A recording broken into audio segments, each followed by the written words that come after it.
iOS and Android दोनों ही OS आज के डेट में टॉप स्मार्टफोन ऑपरेटिंग सिस्टम्स हैं एंड दोनों ही ओएस अपने अपने तरीकों से बहुत बेस्ट हैं एंड यूजर्स अपने यूज एंड बजट के अकॉर्डिंग उन्हें बाय करते हैं, क्योंकि ये मोस्टली डिपेंड करता है कि एक्चुअल में अपने फोन में आपको चाहिए क्या, आपको फोन को किस तरीके से यूज करना है। चीजें डिफरेंट तब हो जाती हैं जब हम एक ऑपरेटिंग सिस्टम से दूसरे ओएस में शिफ्ट करते हैं। हम लोग स्मार्टफोन्स को काफी ज्यादा यूज करते हैं तो बिल्कुल ऐसा ही फील होता है जैसे मान लो हमने वो जगह ही बदल दी हो जहाँ पे हम रहते हैं, हमें नए एनवायरनमेंट के साथ एडजस्ट करना पड़ता है चीजों को। तो किन बातों का आपको ध्यान रखना होगा अगर आप एंड्रॉइड से iOS में शिफ्ट करने जा रहे हैं, तो आपको क्या फर्क फील होने वाला है एंड आपको किन चीजों का ध्यान रखना होगा। Hey guys, myself Ankit, you are watching gadgets live, let's begin. अब मेन पॉइंट्स पे आने से पहले आपको कुछ बातें बताना चाहता हूँ जो कि बहुत ज्यादा इंपॉर्टेंट हैं। एक ओएस से दूसरे ओएस में शिफ्ट करना कुछ लोगों के लिए बहुत ज़्यादा सिंपल होता है एंड कुछ लोगों के लिए बहुत ज़्यादा मुश्किल होता है एंड वो किसी पर्टिकुलर ओएस को ही खराब बता देते हैं। तो गाइज मैं आपको बता दूं कि ये चीज़ें बहुत ज़्यादा सब्जेक्टिव होती हैं। सपोज आप एंड्रॉयड को उसके फुल पोटेंशियल तक यूज़ करते हो तो ऑब्वियसली आपको iOS का एनवायरनमेंट ईजिली नहीं ग्रैस्प हो पाएगा। एंड इफ सपोज आप एंड्रॉयड को जस्ट बेसिक चीज़ों के लिए यूज़ करते हो like gaming, social media use, YouTube, camera etcetera, तो आपको 19 या 20 का ही फर्क फील होगा एंड इवन हो सकता है आपको iOS और भी ज़्यादा बेटर लगे क्योंकि उसके एप्लीकेशंस के जो ऑप्टिमाइजेशंस हैं वो बेटर हैं और उसके कैमरा की परफॉर्मेंस हमेशा से बहुत ज्यादा अच्छी होती है। सो पॉइंट्स पे आने से पहले मेक श्योर आप इस चैनल को सब्सक्राइब कर दें along with the bell icon, क्योंकि हमारा नेक्स्ट गोल है 5000 सब्सक्राइबर्स की फैमिली को कंप्लीट करना। चलिए बात करते हैं उन चीजों की जो कि काफी ज्यादा जनरल हैं एंड आपको वो तुरंत फील होंगी जब आप एंड्रॉइड से iOS में शिफ्ट करेंगे। एंड्रॉइड में जिस तरीके से आप अपने फाइल मैनेजर को एक्सेस करते हैं उसके अंदर आपको बहुत सारी फ्रीडम होती है, लाइक फाइल्स को इधर से उधर कॉपी करना, फोल्डर्स को बनाना। इवन आप अपने व्हाट्सएप के जो मीडिया है उसके डाटा को ट्रांसफर भी कर सकते हैं, इधर से उधर कॉपी भी कर सकते हैं, बहुत सारी चीजों को एक्सेस कर सकते हैं। तो ऐसा बिल्कुल भी आप iOS में नहीं कर पाएंगे क्योंकि iOS में बहुत ज्यादा लिमिटेशंस है फाइल मैनेजर के मामले में। उसमें आप डॉक्यूमेंट्स को, सॉन्ग्स को, MP3 चीजों को, कुछ लिमिटेड चीजों को ही डाउनलोड कर सकते हैं एंड आप उनको बहुत ज्यादा तरीकों से कस्टमाइज नहीं कर सकते हैं, बहुत ज्यादा फोल्डर्स नहीं बना सकते हैं एंड वो फाइल मैनेजर एंड्रॉइड के फाइल मैनेजर जैसा बिल्कुल भी नहीं दिखता है। अगर आपको अपने एंड्रॉइड के स्मार्टफोन में मूवीज एंड सॉन्ग्स को डाउनलोड करने का एंड उनको वॉच करने का एंड सुनने का काफी ज्यादा शौक है तो आप ऐसा iOS में नहीं कर पाएंगे, क्योंकि एंड्रॉइड में जब आप कोई भी चीज डाउनलोड करते हैं ब्राउजर से तो वो इजीली डाउनलोड भी हो जाती है एंड आपको फाइल मैनेजर के थ्रू उसमें एक्सेस भी कर सकते हैं एंड आप डिफरेंट एप्लीकेशंस में लाइक MX प्लेयर में, VLC प्लेयर में उनको इजिली वॉच कर सकते हैं। तो ऐसा iOS में नहीं है, आप iOS के सफारी के थ्रू केवल MP3 चीजों को ही डाउनलोड कर सकते हैं एंड बहुत सारी मूवीज, टोरेंट्स वगैरह को आप एक्सेस नहीं कर सकते हैं। तो उस तरीके से आप मूवीज एंड बहुत सारे सॉन्ग्स को डाउनलोड नहीं कर सकते हैं। इवन iOS में आप सॉन्ग्स को डाउनलोड कर भी लेंगे तो उसके बाद आपके जो म्यूजिक प्लेयर में वो रिफ्लेक्ट नहीं होते हैं, वो केवल फाइल्स मैनेजर में जा सकते हैं, तो आपको डायरेक्टली वहां से सुनने होंगे। तो इतनी ज्यादा फ्रीडम एंड इतना ज्यादा आपको एंटरटेनमेंट जैसा फील नहीं होने वाला है, क्योंकि आपको एक ऑफिशियल जैसी ही फीलिंग आएगी कि फाइल मैनेजर में कुछ सॉन्ग्स पड़े हुए हैं। तो ये चीज आपको ध्यान रखनी होगी। एंड अगर आप कोई अलग सॉफ्टवेयर यूज भी करते हैं इन चीजों को डाउनलोड करने के लिए तो आपकी गैलरी में या मीडिया में वो नहीं जाएंगे बल्कि उसी एप्लीकेशन के अंदर ही रहते हैं। अगर आप अपने एंड्रॉइड स्मार्टफोन में मल्टी विंडो का ऑप्शन को यूज करते हैं, मतलब दो एप्लीकेशंस को एक साथ यूज करते हैं, उनको मल्टीपल तरीके से यूज करते हैं लाइक यूट्यूब एंड व्हाट्सएप, तो ऐसा आप iOS में नहीं कर पाएंगे क्योंकि iOS में एज सच अभी भी कोई मल्टी विंडो का सपोर्ट आपको देखने को नहीं मिलता है। आप एक टाइम पे एक ही एप्लीकेशन को यूज कर पाएंगे अनलाइक एंड्रॉइड। तो ये आपको चीज ध्यान रखनी होगी। अगर आप मल्टी विंडो बहुत ज्यादा यूज करते हैं तो आपको iOS में मल्टी विंडो का ऑप्शन नहीं मिलने वाला है। अब ऑलरेडी आईफोन काफी ज्यादा महंगे होते हैं, ऊपर से उनकी जो एक्सेसरीज है वो थोड़ी सी ज्यादा एक्सपेंसिव भी रहती है एज कम्पेयर टू एंड्रॉइड, क्योंकि एप्पल हमेशा रिकमेंड करता है आप उनके साथ आईफोन्स के साथ हमेशा सर्टिफाइड चीजों को ही यूज करें like data cable, charger and जो भी हमारी OTG केबल वगैरह होती हैं। तो आपको ये चीज ध्यान रखनी होगी कि आप शायद एंड्रॉइड के लिए कोई भी OTG केबल ले आते होंगे अपने फोन के लिए 50 या 60 रुपए की, तो ऐसा बिल्कुल भी नहीं है। वो छोटी से छोटी चीज भी आईफोन के लिए काफी ज्यादा महंगी आती है, बट ये कि अगर आप अफोर्ड कर सकते हैं तो ऐसा कोई इतना ज्यादा इशू नहीं है। बट जो लोग अफोर्ड नहीं कर सकते हैं, जिनको हैबिट है सस्ती चीजें यूज करने की, तो उनके लिए हो सकता है थोड़ा सा ज्यादा प्रॉब्लम हो इन चीजों में। iOS में आप एंड्रॉइड की तरह डायरेक्टली PC से कनेक्ट करके फाइल्स को ट्रांसफर नहीं कर सकते हैं एंड कॉपी पेस्ट नहीं कर सकते हैं इतनी इजीली चीजों को। उसके लिए आपको iTunes में जाना होगा जो कि एप्पल का ही सॉफ्टवेयर है, उसमें आपको जाके उन चीजों को एक्सेस करना होगा। तो ये एक चीज आपको ध्यान रखनी होगी कि अगर आप कोई वीडियो सॉन्ग्स अपने आईफोन में डालना चाहते हैं, म्यूजिक्स डालना चाहते हैं, तो आप डायरेक्टली कॉपी पेस्ट नहीं कर सकते हैं, आपको iTunes के थ्रू जाना होगा एंड कई बार वो वीडियो फाइल्स को कन्वर्ट भी करता तो उसमें बहुत ज्यादा टाइम लगता है। तो चीज आपको ध्यान रखनी होगी कि इतनी ज्यादा फ्रीडम आपको मल्टीमीडिया के मामले में नहीं मिलने वाली है इन द आईफोन। अब जो आईफोन का ब्लूटूथ है वो सुनने में तो लगता है कि शायद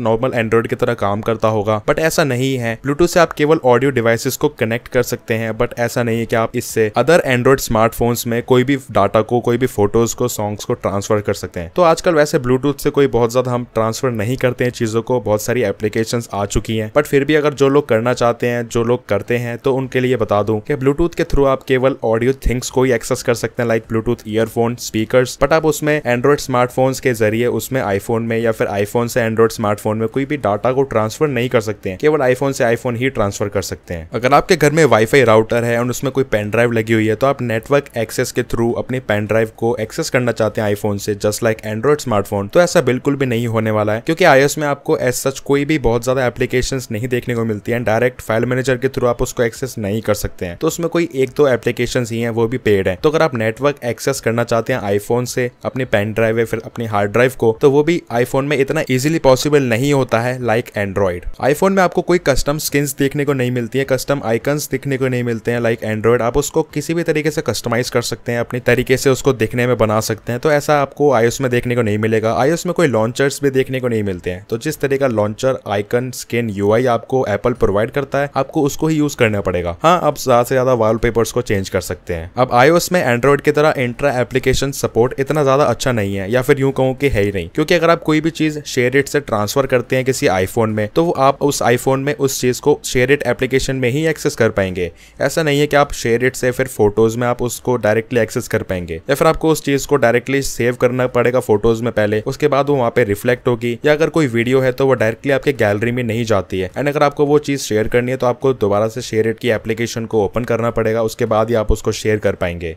अब कुछ ऑडियो डिवाइसेस ऐसी होती हैं जो कि एंड्रॉइड स्मार्टफोन्स के लिए, उनके जो चिपसेट है उनके लिए ज़्यादा अच्छी तरीके से सपोर्टेड होती हैं। फॉर एग्जांपल कुछ ईयरफोन्स है जो कि aptX HD, aptX कोडेक को सपोर्ट करती हैं, जो कि स्नैपड्रैगन का है। तो एप्पल में एप्पल की खुद की चिप होती है, स्नैपड्रैगन का कोई भी काम नहीं है, तो इस वजह से जो aptX HD का सपोर्ट है, आप उसमें उस कोडेक को उस चीज़ के साथ यूज़ नहीं कर पाएंगे। तो उस चीज़ को आप एक्चुअल में यूज़ तो कर लेंगे, ऐसा कोई इशू नहीं है, बट आप उसके फुल पोटेंशियल तक उस चीज़ को यूज़ नहीं कर पाएंगे, क्योंकि एक्चुअल में जो आपने पैसे पे करे हैं, जो कोडेक उसमें दिया गया है, वो कोडेक एक्चुअल में आईफोन में है ही नहीं। तो आपको इन चीजों का भी ध्यान रखना होगा। और भी छोटी मोटी बहुत सारी चीजें हैं, जस्ट लाइक आपको नोटिफिकेशन पैनल है वो एंड्रॉइड जैसा देखने को नहीं मिलता है। अगर आपको चीजें क्लियर करनी है तो उसको क्लियर ऑल करने का भी कोई तरीका नहीं है, आपको एक एक करके क्लियर करना होता है। आप अगर अपनी रिसेंट एप्लीकेशंस को क्लोज करना चाहते हैं तो उनको एक साथ नहीं कर सकते हैं, आपको एक एक करके एप्लीकेशन को क्लोज करना होता है। वैसे तो एप्पल रिकमेंड नहीं करता है एप्लीकेशंस को क्लोज करना, क्योंकि उससे हमारे जो बैटरी बैकअप है उस पर फर्क पड़ता है, एंड जो मल्टीटास्किंग है वो एक्चुअल में काफी ज्यादा अच्छी होती है फोन के लिए। बट फिर भी अगर आपको ऑप्शनल करना है सारी एप्लीकेशंस को क्लोज, तो आपको एक एक करके ही करना होगा। एंड अगली चीज, आप इसमें कोई भी रिंगटोन नहीं लगा सकते हैं, अपनी फ्रीडम के हिसाब से, अपनी पसंद के हिसाब से आपको जो डिफॉल्ट रिंगटोन्स हैं एप्पल की वही यूज करनी पड़ेंगी। एक्चुअल में रिंगटोन्स लग जाती हैं, बट वो कुछ टेढ़े मेढ़े तरीके हैं, एंड आपको काफी तरीकों से, अलग अलग तरीकों से वो चीजें करनी होंगी। तो मैं एक एवरेज यूजर के लिए चीजें बता रहा हूँ जो कि सिंपल तरीके से आईफोन को यूज करने वाले हैं, एंड वो बहुत ज्यादा पंगे नहीं लेने वाले हैं। इसमें आपको कॉल रिकॉर्डिंग का भी कोई ऑप्शन नहीं देखने को मिलता है। इवन अब एंड्रॉइड में भी कॉल रिकॉर्डिंग है, वो हमारी उस तरीके से काम नहीं कर रही है नए स्मार्टफोन्स में, और आईफोन में तो कभी भी कॉल रिकॉर्डिंग थी नहीं है, अभी भी ये बिल्कुल भी काम नहीं करती है।